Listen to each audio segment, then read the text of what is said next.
it took a long time to get out of there. And you're all a little blurry because they dilated my eyes slightly. So, Well, this will be fun then. yeah, will be. I mean, a part of me wants to like actually turn the video on, but then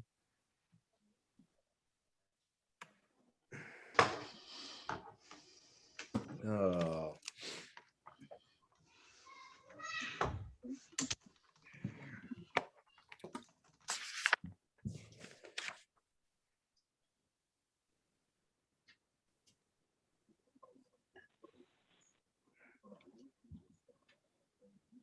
Maybe sure I can read the, I guess if I get close enough, I'm not just poking in, just trying to get close enough to be able to read the agenda on the back screen there. Everything's blurry. Well, that's good. So hope everybody's doing well. Yep, enjoying the warm weather. Yep. Mhm. Yes, it has been a nice. I was going to play golf Saturday, but the temperature's dropping and the wind's picking up, so I decided I wouldn't go play. Wouldn't the fields be covered in snow?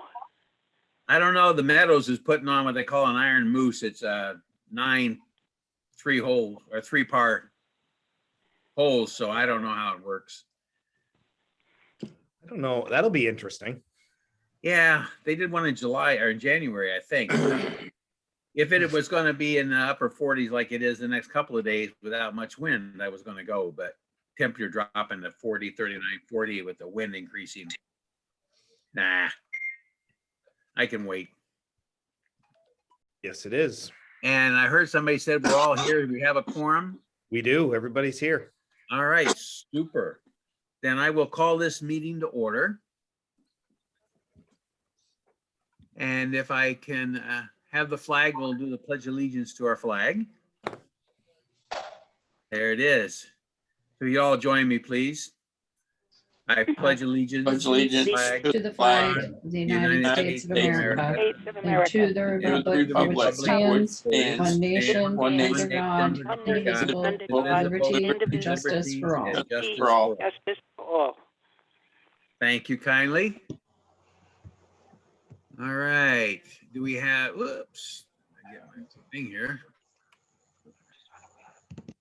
Any agenda adjustments? I don't have any this evening. Okay, then we'll go on petitions and communications. It says you can mute yourself. Any petitions or communications? I don't have any this evening. Oh, wait a minute. We got to approve the minutes. Right, 2.1. 2.1. Okay, I skip. Like I said, everything's a little blurry here. 2.1, and I'd entertain a motion to approve the minutes of the February 24, 2021 Board of Directors meeting. So moved. Second, Moved in second. Any comments, any corrections?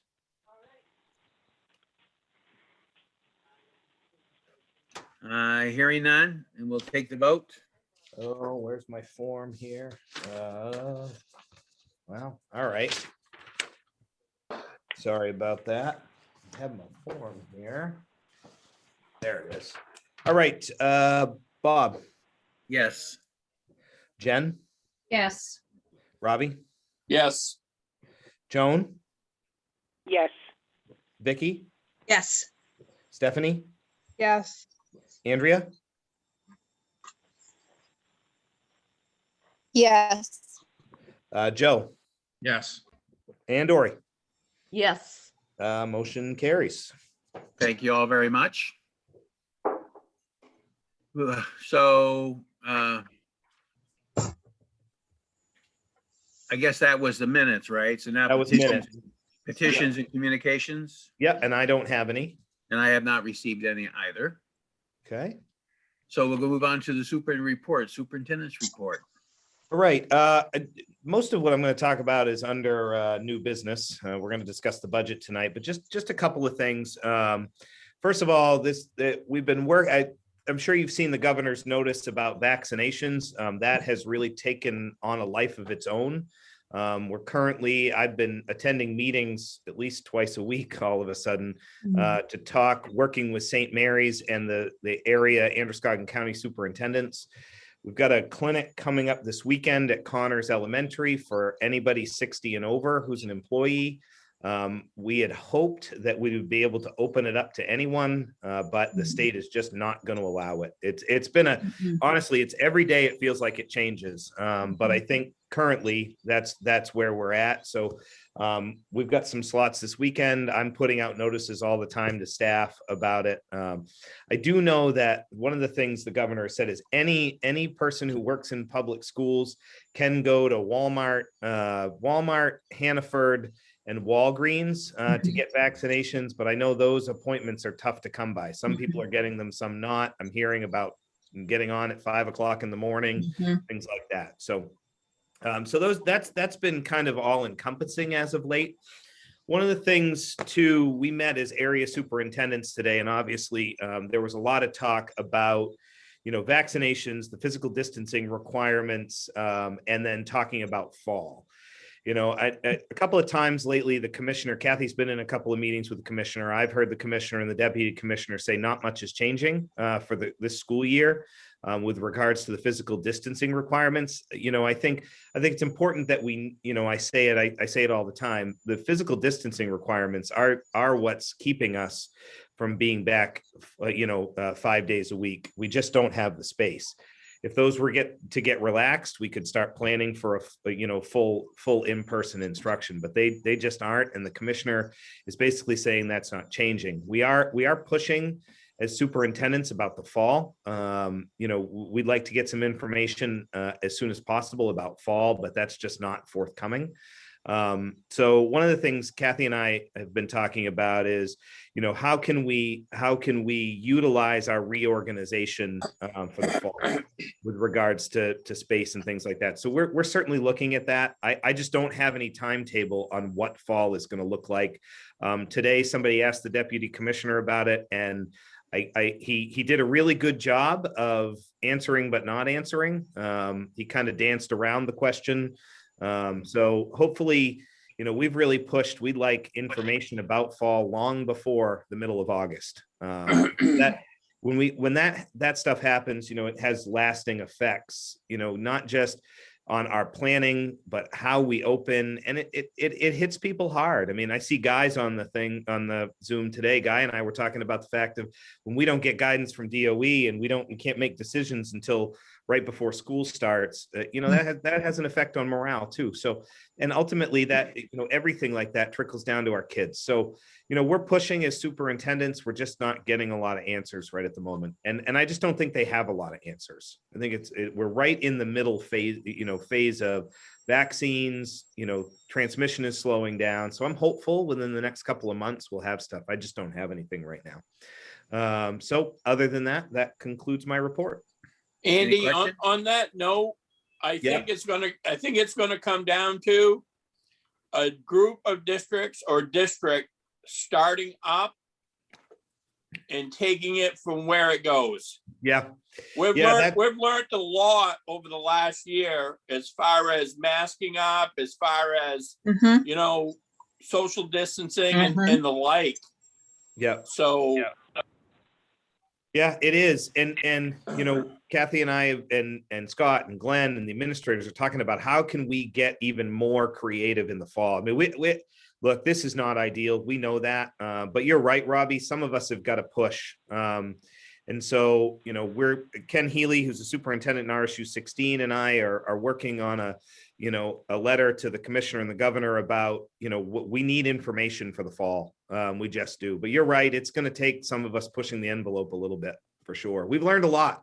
And I got to credit our staff and credit our kids. I mean, they have done a fabulous job of following the 6 guidelines. I mean, I hear horror stories elsewhere, and we just don't have those issues. Our kids are fantastic and our staff are amazing.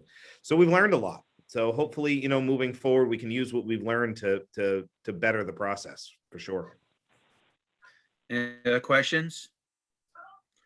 So I have a couple. The vaccination of the teaching staff, when that was rolled out by the Biden administration, it was specifically extra doses going to the pharmacy. It was not destined, and it was never mentioned that it was going to be for the non-pharmacy vaccination site. So I was kind of shocked to go and see that there was seemed to be mystified that by educators that they couldn't go into these other clinics when it was specifically established for the pharmacy distributions. They were getting the extra doses for teachers. So, Yeah. And the others were going to be by age. So we set aside, the administration set aside a certain allocation for pharmacies to get educators done that were younger than the age requirements. Mm-hmm. And then the other groups were going to be done by age for the vaccination clinics, because they're not going to have lists of who all the educators are at all the other clinics. So you can provide them at the pharmacies. The second thing is, you know, we can push for all the guidance we want, but as long as the federal CDC keeps saying 6 feet and we're getting by with 3 in the state, you know, I don't, as nice it would be to know to get the information early, just sit on it and work around and don't let it bother you, because you're not going to get that guidance until they can make the call. And that's going to have a lot to do with how we trend between now and August or September, nationwide and within the state. So I wouldn't get too all excited and worked up. The state can't give us any guidance till it comes from the Fed. So that's where your letter ought to go, and not to the state. If you're trying to get guidance on where we're going to get away with the 3-foot separation, because that's the key. Well, and they've brought that up, you know, that Maine is the separation is less than the federal recommendations. It's just interesting, you know, with the vaccination notes, there were 2. I learned yesterday, day before, that actually there was a federal allotment and then there was a state allotment for pre-K-12 education staff. So you were right, Bob. There was that allotment that the Fed set aside for education, but then the state also got a secondary allocation for educators, and that's what went to the healthcare facilities. It's been an interesting road with this. All right. Any other questions? The superintendent's report. Okay, we'll move on. Should be get on here. Director CAI, Kathy. Thank you. Tonight I am going to talk about assessments. So the first thing I want to talk about is our Nape assessment. And every odd year, we are usually picked. It's a lottery, but we are usually picked for 4th and 8th grade. This year we were picked for 4th grade to do the Nape assessment. Due to COVID, Nape decided to not assess our students this year. They're looking to assess students next year, but they are requiring us to do a survey pretty much every 4 weeks. So luckily, NJ and Jamie are able to pull our data from IC and able to complete that survey. We keep getting things kicked back in some weird ways, so we're going to continue to work on that, but we'll be providing that till end of June. The other piece is on Tuesday, the DOE finally announced that NWA is now the new MEA. Is part of the math and ELA portion. So the MEA or the MECAS is really all encompassing. So it includes our ELL assessment WIDA, which we already completed for our ELL students. It includes Nancy's alternative assessments for our special ed students who are not able to take our regular assessments. And then it has the ELA, the math, and the science. Through this, our DOE has had changed their vendors. And in the past, we've even had SAT as part of our MEA, which did not exist as of this year. So we now have a new suite. So they had a new assignment for science under New Meridian, and that we will be rolling out at the end of May for 5th grade, 8th grade, and 3rd year high school students. As I said, NWA is now going to become our math, reading, and language usage, and that goes 3 through 8, 3rd year, and we also have an option to do 2nd year of high school as well. The Dear Colleagues letter that was posted all over the website and all over social media a couple of weeks ago pretty much stated at the end of February that states were still going to do assessments, but they were trying to encourage our states to do 4 things. Offer a remote administration. And so for ELA and math, we can offer a remote administration. The science needs to be done in person. The alternative assessment with our special ed students needs to be done in person. We already completed our WIDA, which would have to be done in person, but we completed that. The other piece is extending the assessment window. Our assessment windows for ELA and math started on March 1st and will go till June 15th, which is longer than we are actually in school. And we found out today that the science assessment actually got that window originally was only 2 weeks, and that got extended to June 11th as well. They extended the window for the WIDA, but we already completed it, so that won't affect us. And the other piece, so the state of Maine was able to meet 3 of the 4. The one that they didn't is shortening the version of the state assessment, but because we are moving from the Empower Me assessment to NWA, it is technically already shortening the time that students are going to be taking the assessment. So although we have to give the assessment, there are certain things that we are required to do because we accept federal funds under the ESSA. But the state of Maine is going to apply for a few waivers. The first thing is they're going to do a waiver on the long-term goals. Because we are doing a new assessment in NWA as well in the science, they do not have benchmarks. So we cannot tell if kids are going to be meeting the standard, partially meeting the standard. There's no benchmarks. So this year it's really just getting baseline data of where our students are at. So it will be very difficult for the papers to be able to say, okay, how many kids, 37% of our kids met the standard. They actually don't know what those percentage are. So we're creating that baseline. So we're going to get a waiver for that. The second piece that we're asking for a waiver is on the 95%. So typically we have to have 95% of our students taking the test. And if not, we're on an action plan. So they're trying to do with even remote administration, we still might be below that 95%. So we're trying to make sure we have a waiver for that. There are special considerations that are a little different this year. A lot of times we just have a medical one. We do have a process if parents want to opt out, but we have a special COVID special considerations that we're going to go through as a process at the administrative team.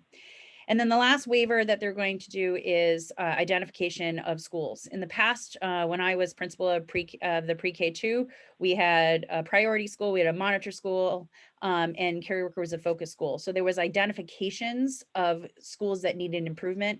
They're writing a waiver to say, well, 1, we don't have baseline data. And 2, we don't have enough data on lack of growth because we don't have that baseline data. So they're getting a waiver to not have to identify students till fall of 2022. So we have a short timeline in order to kind of get this done. As I said, the testing window started March 1st. Andy is going to get a letter to sign on Friday. Once he signs that letter, NWA will help us onboard, getting our rosters, providing our professional development. So we have a lot of work to do to make sure we have timing for our staff to get professional development on that, whether it's in person or remote. And we'll have to make some plans on how we're going to administrate it for all our cohorts in the timely fashion. So once we get some more information and we kind of get the nitty gritty, we'll share some details and update you on that process. Kathy, is the New Meridian science test, is that paper pencil or is it also computer? It's computer, but it has to be done in person for proctoring. Okay. Okay. So that's a change because MEAs were always, science were always paper pencil and beforehand.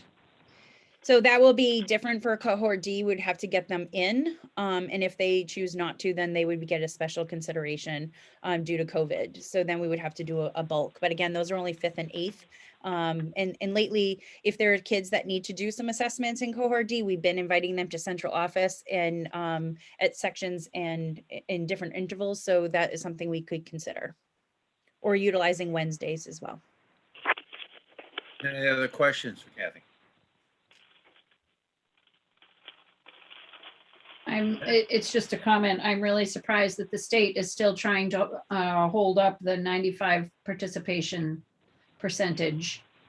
That's just very surprising to me. And in the past, it's always been very difficult to get waivers approved. So I hope they're a little more lenient about that this year. So ironically, with the 95%, when the state actually sends in their report or even a request for waivers, they still have to click a box that says they're going to do the insurance that our students are going to take the test. And so they're actually not going to fill out that form. They're going to do like a different memorandum.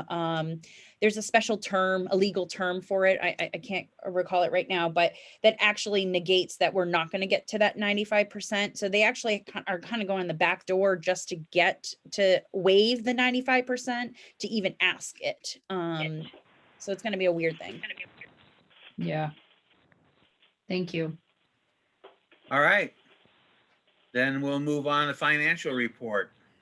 We have none this evening. I see the none behind it. I'm sorry. We don't have the administrator's reports. Is our student rep on board? Does he have a report? I did not see Riley. I didn't see him on either screen I got here, people. Nope, I don't see him either. Okay. We have transportation operations report. Is it a video report? Yeah, so I will start this and then let Glenn take over. We're doing some pretty cool stuff in food service as of late. So I think it's really important. We have a video to show you, but I wanted Glenn to kind of talk about it first. So turn it over to you, Glenn. Thank you. Good evening, everyone. So as Andy mentioned, just to kind of do a little bit of history here, when we went into COVID, one of the things that we still wanted to do and what we needed to do to count the days was figure out how we were going to get food to the students. So our suppliers, under the same situations everybody else was in due to COVID, they had these meal packs. You know, granted, they weren't the ideal. They did meet the requirements, but there wasn't a whole lot of selection. They were fighting the same situations that we were as far as social distancing, people being out for medical reasons or what have you. So they just didn't provide us with a lot of options. So talking to Mr. Eldridge and Mr. Carlton, we looked at what could we do. So I found this company, the Oliver Group, and they're a packaging company.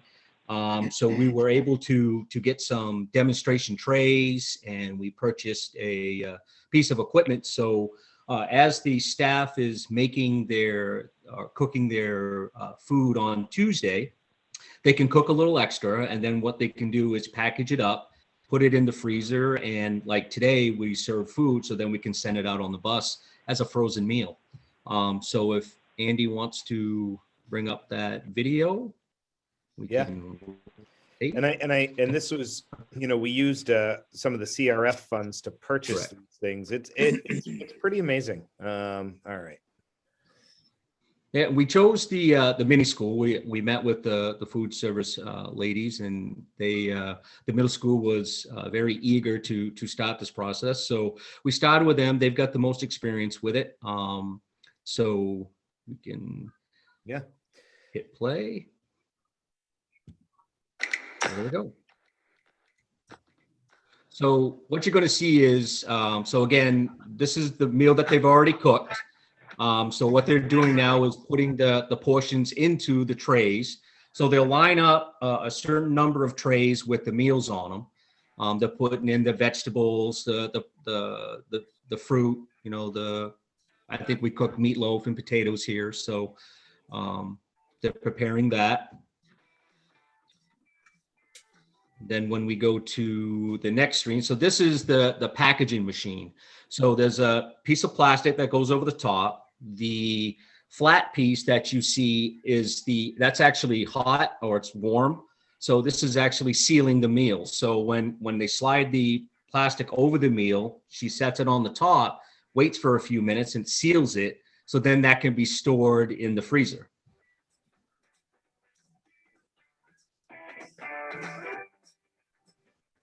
Oh, there's music. Oh, yeah, there's music. All right. And then the last piece is you see so whatever you decide to make, again, this was meatloaf. So she'll type in meatloaf and also the proper reheating requirements. Every label has the school on it. It has the expiration date. All the meals are good for 30 days. It has, like I said, the proper cooking instructions on it, or what have you.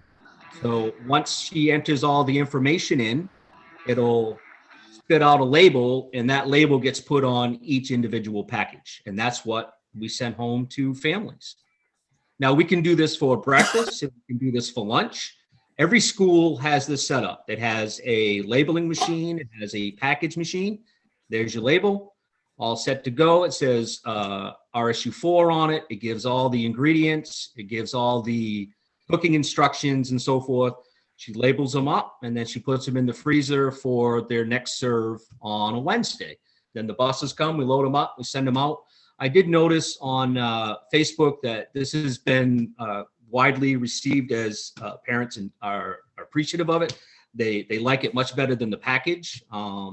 So I think it's a big hit. I think it's a move in the right direction. Like I mentioned, we can do breakfast and lunch for this. So it's pretty neat. It's pretty neat how we do that. Yeah, and it, one of the things we wanted to be able to do was put out some high quality meals specifically on Wednesday, and this technology has given us the ability. So I like I said, I credit Glenn and Scott, for coming up with this idea, but really our food service folks have taken this and run with it. It's really gone well. So yeah, we also have like sandwich trays. We can do sandwiches. We can we have the ability to serve everything that we're serving in our building. We can send it home to students. So for the group, cohort D that isn't in, they're getting the exact same meal that a student that comes either Monday, Tuesday, or Thursday, Friday is getting. Thank you. Any questions? Super. Looks like a good move, and that'll something we'll be able to use far into the future. I believe we're always going to have a need. Absolutely. Okay. Any other reports? We have a Portland Museum. Yeah. So I've asked Jen Williams, who is our art teacher at Carrie Ricker School. She had reached out to me to let me know that we have a student who's done some pretty cool stuff. And so I thought it would be amazing for you all to hear it. So I'll turn this over to Jen. And I think the student and their families are here. So yeah, oh, she's waving. There she is.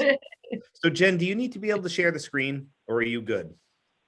I'm good. I Okay. can just talk about it. I mean, I could share it afterwards through artwork if you want me to. The link Yeah, if you want to to that website. Yeah. Yeah. Want to send it out, that'd be great. Sure.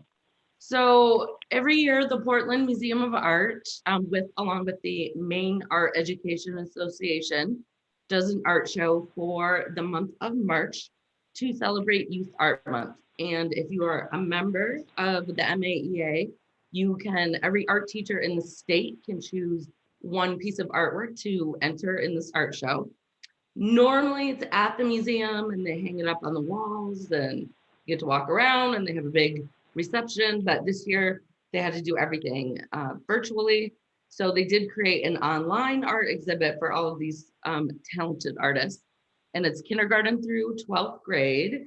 And I just think I do this every year. I choose a student artwork for this. I think it's so important and such a great experience for these kids, and to see their artwork in a museum usually, but it's online, so that's good with the museum. So this year I chose a 5th grader's artwork, Caroline Reedy, and she's here in the meeting with her mom. I see her. Hi, Caroline. Caroline's artwork was, it's her own version of Van Gogh's Sunflower painting. And Caroline's just a wonderful student, talented artist, and I'm just happy I got to share this with her. So congrats to Caroline. Yes, congratulations. So you can't pop that up on the screen, or? Can we pop that up, Jen? Do you have the link? Yeah. Let me see. If I make you a co-host, you can share your screen. Yeah, it says disabled right now. Yep, hold on. There we go. Oh, there we go. Oh, So right here, here's look her at that. beautiful painting. Beautiful. That is beautiful. Yes. Nice job, Caroline. Thank you. Oh, All right, super. Okay, thank you. Thank you. Keep at it. Who knows? You could have real paintings, or not, that is a real painting, but you could have other paintings in the future hanging in museums around the world. Yes, she's a great artist. I'm gonna miss her when she goes up to the middle school. You have to come visit. All right. Thank you very much. Thank you. All right. We're going to go to comments from the floor. So I never know if we have new people joining us or not on the Zoom. So just a quick little synopsis of the rules for comments from the floor. This is an opportunity where non-board members, basically non-administrators, can make comments about items that pertain to our school system. We ask that you do not mention anybody in derogatory manner. If you want to recognize somebody for good work, whether that's a teacher or an administrator, we like that. We also don't want the names of students mentioned, just for privacy reasons. So those all have to be cleared ahead of time. If it's your own student, you can talk about your own student, but please not somebody else's student. It is not a time for discussion back and forth. If there's an item that needs discussion on a board, at a meeting, then we would request that you contact either myself as the board chair or the superintendent and ask that your issue be put on the board, a future agenda, so that we can discuss it in open session, and it'd be on the agenda so that people would know that it was going to be discussed. So it wouldn't just be a spot discussion. So with that said, what we'd do is everybody is muted so that we don't have a whole bunch of people talking at once. We ask that you raise your hand. And there is, if you go to, I believe it's participants, and then up at the top of the top or the bottom, at the bottom of the list of participants, there's mine shows invite, mute me, and raise hand. So you can raise your hand there, or you can talk in the chat box, and the superintendent will see those, and then we will be able to call on you and open up individuals, so we don't have a number of people talking at once, and we can keep it orderly. So at that time, I would open it up for comments from the floor.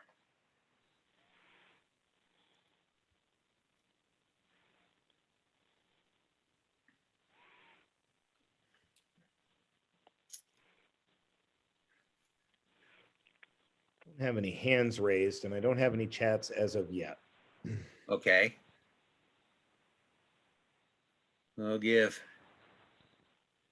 just a few more seconds in case somebody is busy putting something together or is hesitant to raise their hand. We certainly thank everybody for joining on this. What I'm seeing is 32 participants right now. So, you know, that's far better than we ever get when we have live meetings. And that means more people in the community are actually getting informed and getting the information directly and not second and third hand. That's always nice. So still none, Andy? Still none. Okay, we'll move on and go into our old business. Entertain a motion to approve the second reading of the following policies: AKF, AHBEA-R, and JL. Those Motion. are I's, Bob. The IKF, I, IHBEAR, and JL. Okay, right. Yep. So moved. second, moved and seconded. So this is for the second reading. We discussed these at the last meeting. Any Right. further discussion?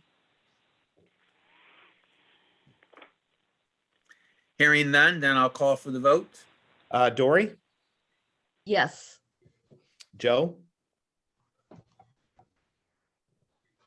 Yes. Andrea,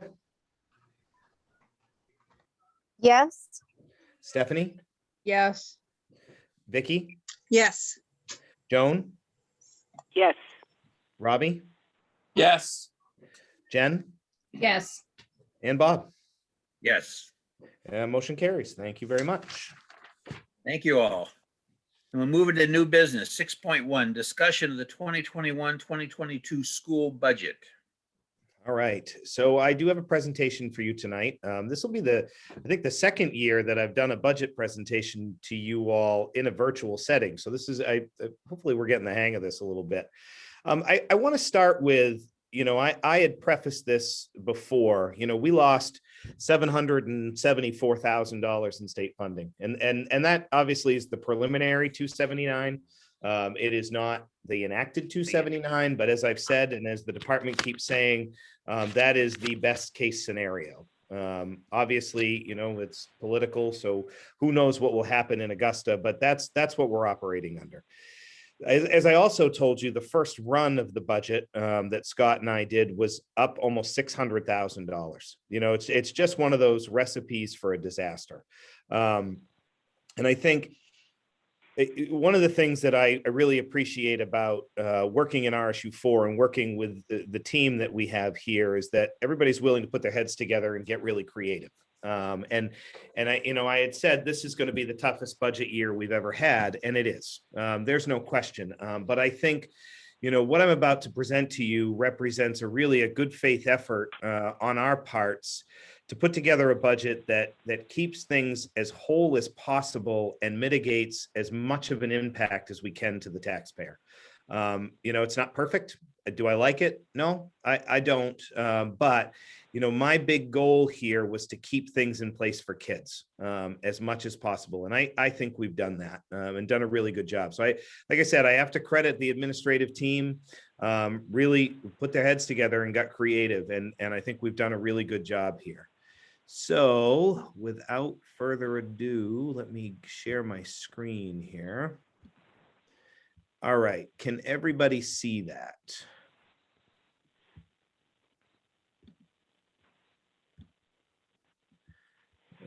Here.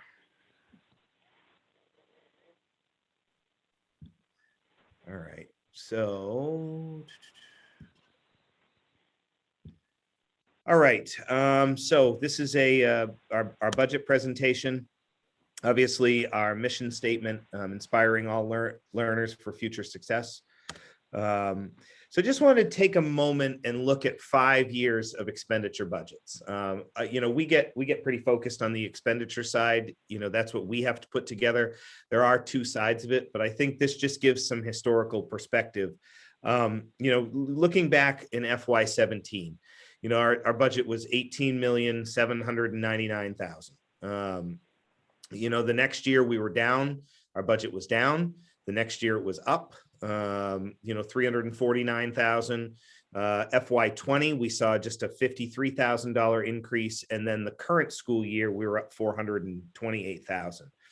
I show you that because I think it's important to understand that there are two sides. So a budget can be up and not have a huge impact. A budget can also not be up and have a huge impact. So budgets are tough because you've got two sides of them.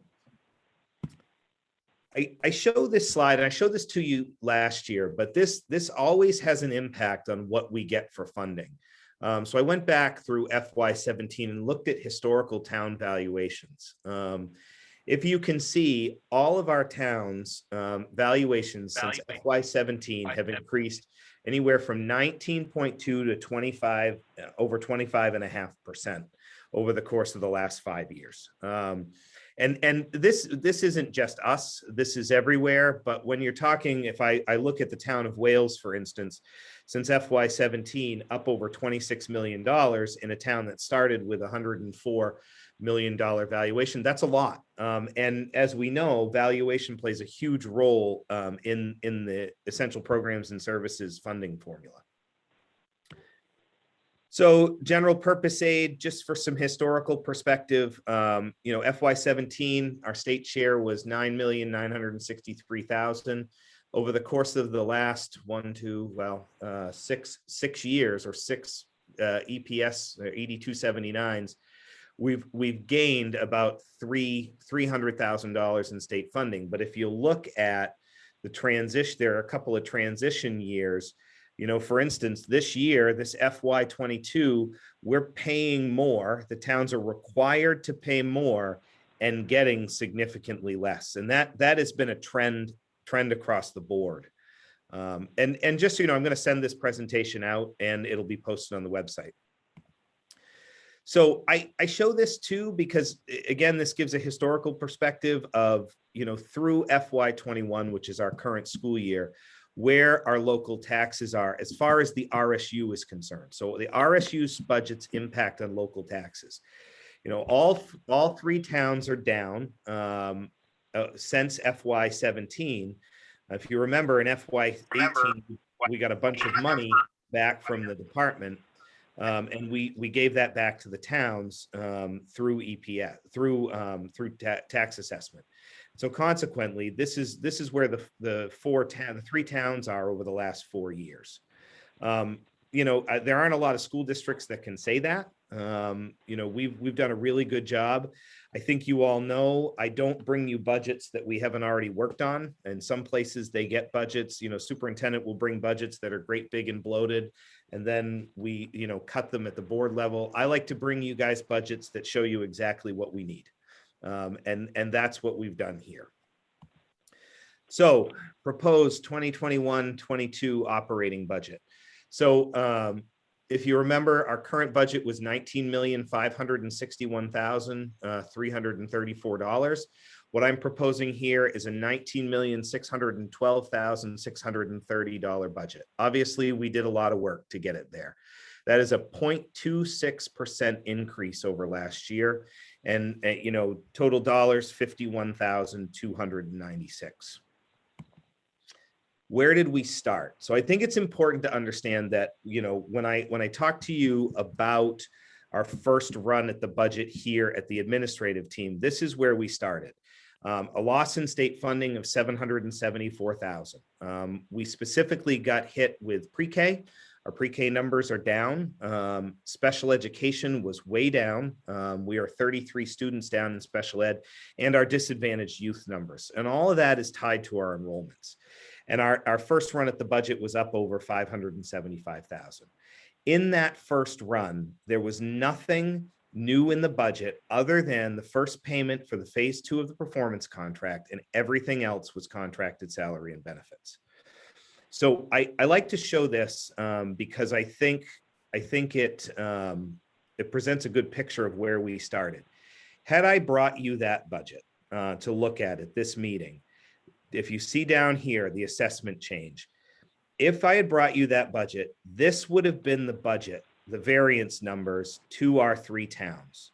Litchfield would have seen a $656,000 increase over FY21.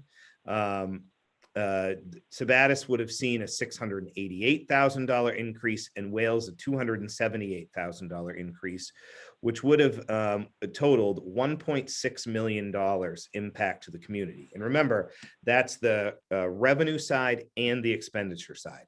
Obviously, those are just not palatable numbers. 17%, 20%, and 22%.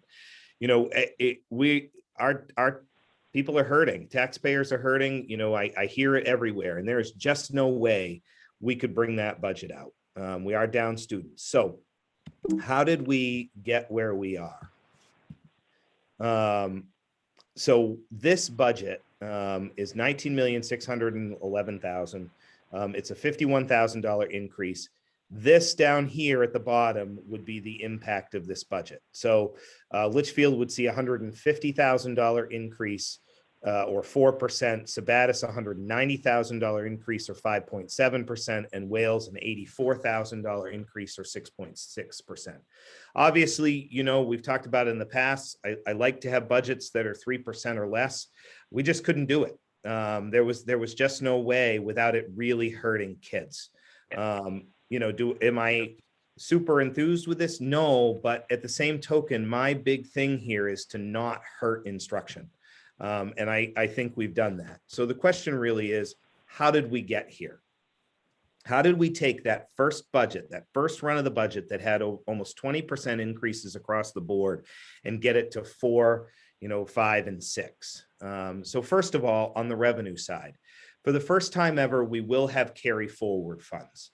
If you remember, since the first year of the formation of the RSU has had a negative fund balance. And so any money that we've had left over every year has gone to pay down that fund balance. Well, finally, at the end of last year, we finished with a fund balance. So this carry forward funds gets rolled in on the revenue side. It includes $300,000 in carry forward funds and $100,000 from a water project grant. So if you remember, we were the recipients of a grant to do the water project at the high school. We have that money now. We've worked with the state to put it in. We have to carry it somewhere. Scott's done a great job working with our auditors, and we have to put this in on next year's revenue side of the budget so that we can put it towards the first payment. However, that $400,000 doesn't mitigate any, only a small portion of 1.6 million. So we had to make some cuts or had to do some moving of some things. Luckily, the newest ESSER funds had some flexibility. And so we were able to do things, but ultimately we are going to have to make some cuts, and this budget makes these cuts. So first of all is a technology position that I've moved to those ESSER funds. We need the technology right now, but I was able to move those to ESSER funds and not have it have an impact on EPS. I am recommending we cut a secretarial position at Oak Hill High School. It is currently unfilled. Oak Hill High School is down in students. In the past, Oak Hill High School had almost 600 students. We're down just a shade under 400. We took a hard look, Marco and I took a hard look at what the needs were at the high school and just felt like, there was no need for 3 secretaries at the high school anymore. Fuel costs, I've got to credit Scott and Glenn on this one. So in December, and Scott, correct me if I'm wrong, in December, they came to me and said, we need to lock in fuel prices. And I said, wow, it's really early for that. And they convinced me of that. And boy, they were right. Our rate that we've locked into for next year is actually lower than the rate that we got this year, when this year's rate was fantastic. I'm really glad that they pressured me into doing that, because ultimately, if we were trying to lock in right now, our rates would be significantly higher. And so we were able to take $25,000 out for fuel costs. Supplies for maintenance, $30,000 in supplies for maintenance. So one of the beauties of the ESSER funds and the CRF funds is that we have been able to purchase things ahead for cleaning, for our disinfectants, our machines that we need to do cleaning. So I was able to use ESSER funds to take money out of the budget for this. Technology refresh. So we have grade levels that are up to be refreshed next year. I am able to use ESSER funds to do that. That won't, and once they're refreshed, it's a 3 to 4 year refresh. So we won't need to put that money back in the budget next year. We're able to leverage funds there. Buses. So as you know, we bought a bunch of buses with our CRF funds. We're also going to buy a few more. Hopefully with our ESSER funds. Our bus fleet has never been healthier. So Scott and I took a look at what our lease payments were on buses, and we're able to cut 3 lease payments out of the FY22 budget. We had some year-over-year salary and benefit adjustments. These are people who have come and gone or changed their benefits. And so we took that money out of the budget. I am recommending we cut our trip coordinator position. That's $51,845. We've changed the model of pre-K for this year. So pre-K is now 2 full days. It has gone really, really well. We're going to continue that model for next year. It's really seen a lot of benefit, and Kathy can talk about that if you have questions. But if we go to 2 full days next year, we don't need our pre-K midday run, which will save us about $15,000. One of the things I talked about was the loss in funding in EPS for special education. And that's because we're down 33 students. I'm recommending that we cut a special ed teaching position and two educational technician positions. That totals over $100,000 there.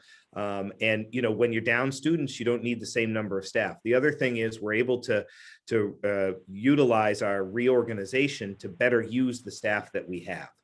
And so consequently, we feel as though we can do without those positions next year and not harm students. We took $15,000 out of our tuition reimbursement line. Food service. So I'm able to move, if you remember, we have cost center, I think it's 11, where we roll money into food service every year. Last year, we took 17,000 out of that because the back payments were done. I'm recommending we take another 25,000 out of that next year. Food service is pretty healthy at this point, and we're able to utilize ESSER funds, like you saw, I bought equipment with. And then finally, special education testing. I've spent quite a bit of money in CRF funds to do special education testing, and we were able to take another 50,000 out for next year and move it to the ESSER funds. Consequently, we're going to have those funds for a couple of years, so we're able to mitigate some of that loss. Those cuts or shifts total $707,959. So what does that mean? So FY22 proposed for Litchfield, 150,720. If you remember draft one that I talked about, the impact was 656,000. On a $100,000 home with this current draft of the budget, an impact on a $100,000 home in Litchfield is $41.41 a year, roughly. Mill rates change a little bit, or $3.45 a month. In Sabattis, it's $190,884. Draft one was $688,000 on a $100,000 home. We're talking $66.05 a year, or $5.50 a month. And finally, in Wales, $84,399, which is down from the $278 that we were originally looking at. On a $100,000 home, it's $71.52, or a little over $5 a month. So, I think we've done some really good work. Is this a tough budget year? Yes. I wouldn't bring you a budget that was huge. I've said that before. I also did not want to bring you a budget and give you a list of things without showing you what the impact was. So consequently, that's what we're proposing this year. Is it ideal? No, but it's a heck of a lot better than it was during run one, because during run one, I was significantly concerned. So that's where we stand today. I don't know what you guys have for questions, or I'm going to be sending that presentation out and posting it on our website as a draft. And I don't know what you want to see from here. So a little guidance would be great. Oh, I think you're muted, Bob. There. I'm sorry. So on the food service line, you've got an extra zero to the left of the decimal point. So it looks like 50,000. Food service, hold on, let me get in here. We looked at all the cuts. Oh, I probably have it should be 25,000. Yeah. Yeah, you got the comma in the right place, but you got an extra zero. Sorry about that.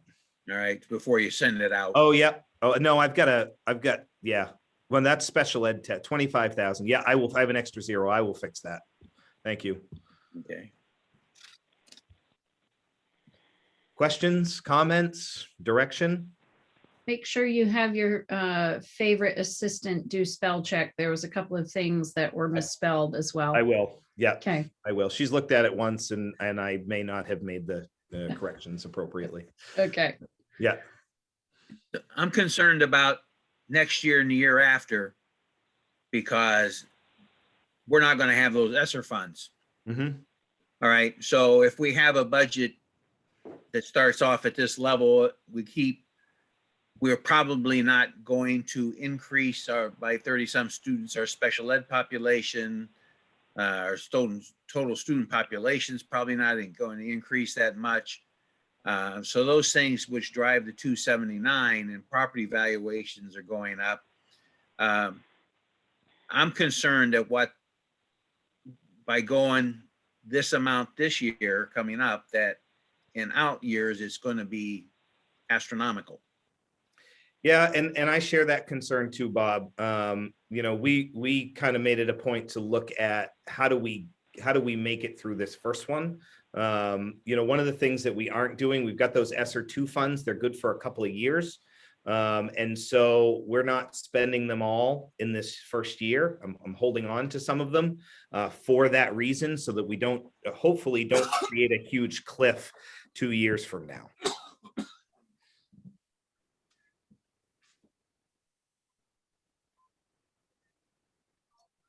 Any other board members have questions or comments?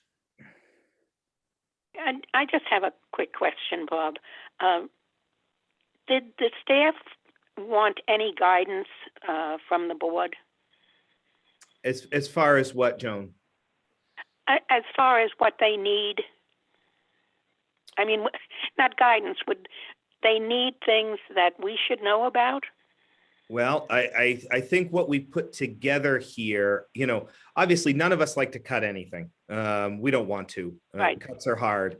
What we've put together here keeps in place the things that we need to continue moving forward, and takes out things that we can currently live without, you know, and tries to get it into place. So, you know, are the things that we need? Yeah, there are always things that we need, but you know, I'm really concerned. I get concerned about impact to our local taxpayers.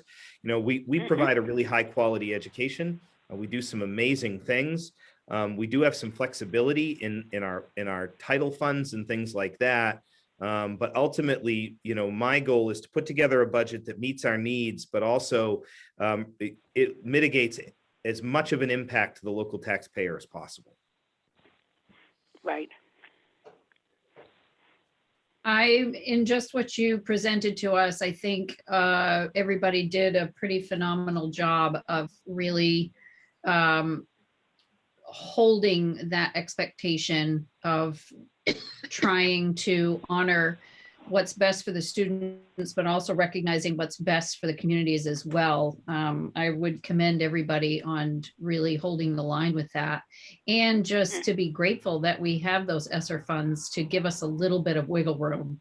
Like, that's really key for this, because I hear what Bob's saying, like, you know, are we going to create a situation where we're going to be stuck with really having to cut an awful lot, or, you know, will there be enough shift and support from the ESSER funds going into the next budget cycle? So good job. Well, and ultimately, and I'll be quite candid, if we have to cut this budget any further, it's going to start hurting kids. You know, that hurting our instruction. And I, you know, we tried to hold the line to that as much as possible. I think So, yeah, Andy, we don't want to we don't want to get into a situation where we are, you know, in any way damaging the kids. They've had enough for this year, just having, you know, not being in a classroom. Hey, Robbie, do you have something? yeah. So Andy, I know our numbers, the biggest driver in this is our population, especially in pre-K and K. Are we looking at setting out like a drive to get these kids signed up for pre-K? We are, yeah, we're putting out information as much as possible. I will have a letter going out this week about, you know, our reorganization. I'm going to put in there about, you know, we're open for registrations for next year. One of the things to note too, Kathy and I and Scott to some degree are involved in a conversation with the Western Maine Educational Collaborative to potentially, and this is in its infant stages, start a remote academy. I think I've mentioned that before. Basically, it is a way to try to entice some of our students who have gone maybe removed to homeschool to have access to a remote academy that's regional. We could still carry them on our rolls. So and then that would bump our numbers up to some degree. So that's in its real infant stages. Kathy's heavily involved. Scott and I are involved on the financial side of things. So that may help our enrollment numbers potentially in the future, but I just don't know. But yeah, we're putting out information everywhere. We've advertised for registrations and things like that. So we're doing our best to put our numbers up. I will say our special ed numbers are down. Nancy and I have taken a look at that, or Nancy has taken a look at that. Not a lot of that has to do with COVID. It has more to do with, we've had some families move out. We do a really good job with instruction. I mean, the whole goal of special ed to some degree is to not Get them need out of it. special ed anymore. And so, we've got a real good job. Our RTI programs are fabulous and our numbers are just down in special education. It's a good problem to have to some degree. It tells me that we're doing a fabulous job. At the same token, it does hurt on the funding side for sure. So what do you do with maybe like a young 5-year-old whose birthday is either in September or October. Early October, who didn't go to pre-K? Are we taking those students and maybe putting them in pre-K? Well, that's part of our reorganization plan. Actually, I'll let Kathy talk about that. Yeah. Yeah, so with the reorganization, we have that essentials classroom for each grade level, and that will allow us to assess every child's instructional level to ensure that we're putting them in the right placement for classes. I think that's one of the reasons why we are going to wait till the beginning of August to let parents know which classes or their classroom teacher will be. Right. So we can truly assess our kids. Andy and I are going to be writing letters to our homeschool, inviting them back, but we also want to screen them as well. And if students have, if we're unsure about their instructional level due to lack of attendance, we will certainly rescreen them to make sure that their instructional levels are appropriate. But one of the benefits of the reorganization is that we will have an essentials classroom for every grade level, kindergarten through 12. And so we can appropriately place kids to where they need, so we can best meet their needs. So that was one of the big benefits of that reorganization. And that'll be important because I spoke with somebody who has a kindergartner who did not go to pre-K, but is already able to read and do other things. And they feel that our reorganization is going to put them in a school with pre-K, and they probably really need a lot of first grade type instruction. And so they're concerned. The message I gave them was to reach out to the building administrators, the principals, and see if they couldn't, if this child is that well advanced, get them assessed and maybe go into a first grade, because it's going to be in a separate building, unlike what it was before. So we do have kindergarten classes that do first grade and second grade skills already, because we do have kids that come in more prepared and or more advanced in those areas. So we do kind of grade span skills. So we will, and that's why that screening is going to be really important. That first week of June for any new students will be a big opportunity for kids to come in, and so we can get an eye on them. And we've always done pre-K screening, but we definitely are going to invite pre-K 8 to come in and get screened as well. okay, I guess we're kind of getting off the budget a little bit, talking about the instruction screening, but are there any other questions about the budget presentation before I open it up to the community members who might want to comment? So hearing none from the board, I would open it up if there are community members that would like to make a comment about this presentation. Again, would follow the same format, would ask that you raise your hand or you use the chat. And the superintendent will recognize each individual so that we can keep it orderly. I do have the chat open. It just goes directly to me.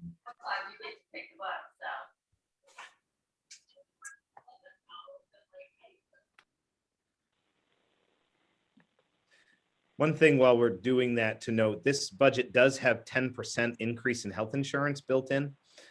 We don't have those numbers yet, so I have no idea what that's going to be like. Certainly if they come in at 7%, like the cap comes in at 7%, that'll allow us to take a little more out as well. But we just don't have those. I feel like we're going to get them on the 17th. potentially.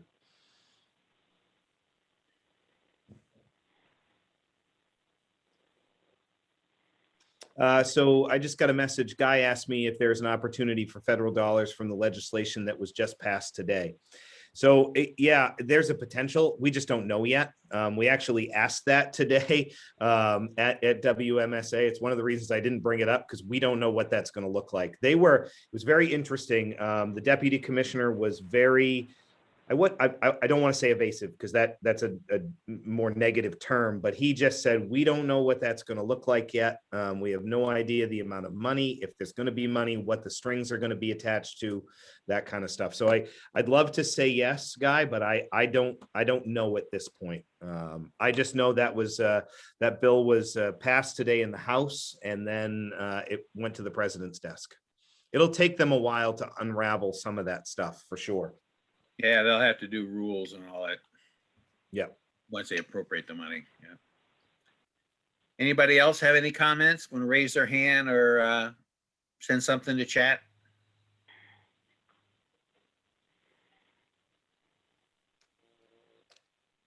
Okay. Nothing else. All right. my So question, what do we want to do from here? I don't know. I didn't get a chance to look at I don't know if you sent us the detail of the expenditure side. Yeah. Right. So I haven't had a chance to look at that, but I think that would be, I think to Joan's point, I think she was asking, were staff members, teachers asking for special things that were taken out by the administrators that Joan feels maybe the board should at least hear kind of the request, just as we've done in the past, if there were some things out there which was kind of supported by the staff pretty strongly, but was taken out for financial reasons, just to have an idea. Yeah, you interpreted that very well. Thank you, Bob. You're welcome, Joan. You ask that each year, so I kind of have it down by now. So we have a team tomorrow. We have an administrative team in the morning tomorrow. We can certainly talk about that. And then I can come back to you at the next meeting if there was anything on that list. Right. So I think it's a matter of looking, each of us looking at the expenditure report and seeing if we have any questions about particular line items. Now, the difficult part will be, unless you've put it in the budget or you put it in the presentation, just exactly which are going to be covered by the ESSER funds. Mm-hmm. Yeah. All right. Otherwise, we're going to see a number and we might, it might be under the ESSER, in which case it's not something that I guess is going to impact a local share this year. Right. It probably will in a year or two when the ESSER funds are gone and this item's been in the budget. It's hard to make them go away. So we can certainly, Scott and I can work on putting together a document that shows where those things are. All right, that way I think would be beneficial. And then I guess we'll look at that at the next board meeting. We'll set aside a little bit of time to go through that if people have particular questions. And once we've handled any particular questions, then maybe the next step would be to, I don't know, I always kind of like to scroll down and flag those things that show a significant percentage change. Mm-hmm. Not necessarily dollars, because, if it was $20 this year and 100 next, that's a big percentage, but it's really kind of insignificant, $80. So, but to focus on those type of issues, to see where we are and have a discussion on those. So I don't know if any of the other board members have any other desires for how they handle this budget going forward. So at the next meeting, I'll come prepared. I'll have the line item budget ready to go on the screen. We can take a look at that as well. So. Okay. Yep. Thank you. If there's no other questions. All right. Thank you all. Thank you for the work that you've done. I know there'll be more work that'll be done. And we'll all try and do our best to provide, as I always say, the best education that the communities can afford. It doesn't do any good if we take all their money to provide good education if at home life is horrible because we can't make up for that. So, you know, to give them a couple days or several days a week where for a few hours they have it really good, but the rest of the time it's horrible. That's not a good education either. So, all right, then we'll move on. We're going to go to committee reports, finance facilities. You probably have none this week. No, we didn't meet, Bob. Right, okay. Personnel Policy Committee. No, all is quiet. All right, CAI Technology Committee. We did meet tonight. All right. Yes. And looked at the initial proposal for what is called Camp Rise, which is going to be summer school. And the intention this year is to offer summer school potentially for pre-K through 12th grade. And it's the first time that it will be offered for all grades. Summer school in the past has only been offered to middle school and high school. Some of the high points of this is that transportation is looking to be provided for all students for this. It's also going to tie into having food service, breakfast and lunch for students. The younger grades, any students that attend Camp 44, if they attend any of the sessions of the summer camp school, they would work out transportation between Camp 44 and coming to summer school. And looking at having 3 sessions, 3 2-week sessions. The first being June 21st to July 1st. The second session would be 2 weeks in mid-July, and then the third would be 2 in early August. And looking, there's going to be informational letters sent out to families, and then surveys done with staff to determine how many would like to participate. And enrollment for this right now, we're looking at students potentially could come to just 1 2-week session, or they could come to 2 or 3. The 6th through 8th grade is going to be STEM hands-on focus for them. And the high school will be credit recovery as it has always been. The new portion of this is looking to be elementary. It will be in person. There will not be a remote option for any of this summer school for any of the grades. And the elementary students, they are looking at having particular themes that the students will work with. And it will be all encompassing of having reading, writing, math, and STEM, and making it fun, active, hands-on. Again, this is in the works. There's lots to gather for information to see where the need is and where the interest is for both families, students, and for staff. And when we have that information, Kathy will pass it along to the rest of the board. Kathy, did I miss anything? No, thumbs up. You did great. Sounds good. All right, any questions of Jen? All right. Board member comments.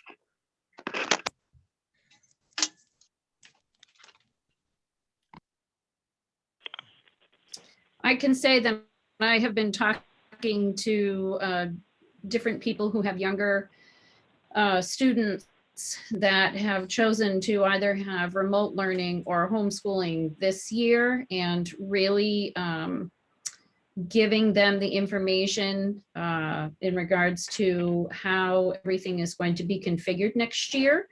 And the one concern that I heard was from one person who was literally going to have a student in every one of the schools except school. And I assured her that we would be looking at making sure that transportation was streamlined, but she was very concerned about that. Yeah, and and I actually have had some email correspondence with that parent, I believe, Jen. So we are, and we are, Glenn is taking a look at streamlining transportation. I mean, the thing is, and I have said this to a couple of people, we're still going to 5 buildings, still running the same routes. They're just, students are just going to be in a little different places. That's all. So bus times, if you live a mile from Sabattis and you're in kindergarten, you're going to be on the bus a little bit more than you were before, but they won't be any more than they currently are. So. Any other comments? And I think the concern was to make sure that the younger siblings would have potentially an older sibling to sit with. So in kind of looking at that and brainstorming, I think there is a solution that would happen. So. Okay. All right. No other board member comments.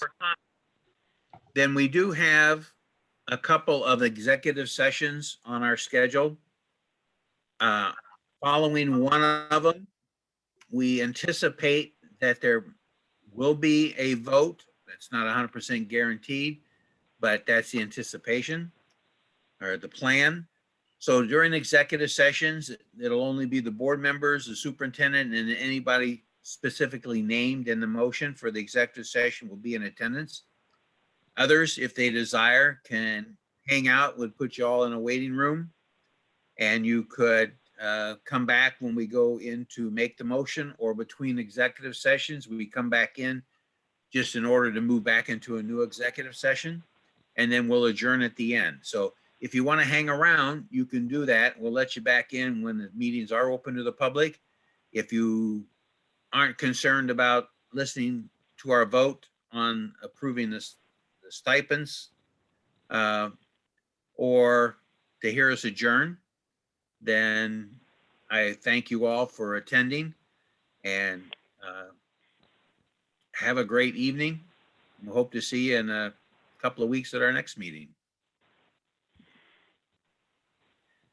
So at this time, I'd like to entertain a motion to enter into executive session with the high school principal, athletic director, and business manager pursuant to 1 MRSA 405-6D, Regional Schools United 4 Education Association, MEA, NEA, professional negotiations. So moved. So moved. Second, Been moved and seconded. Discussion? Hearing done, I'll call for the vote. Bob, Yes. Jen, Yes. Robbie, yes. Joan, Yes. Vicky, Yes. Stephanie, Yes. Andrea, Yes. Joe, Yes. Dory. Yes. And motion carries. We will be in executive session at 7:46.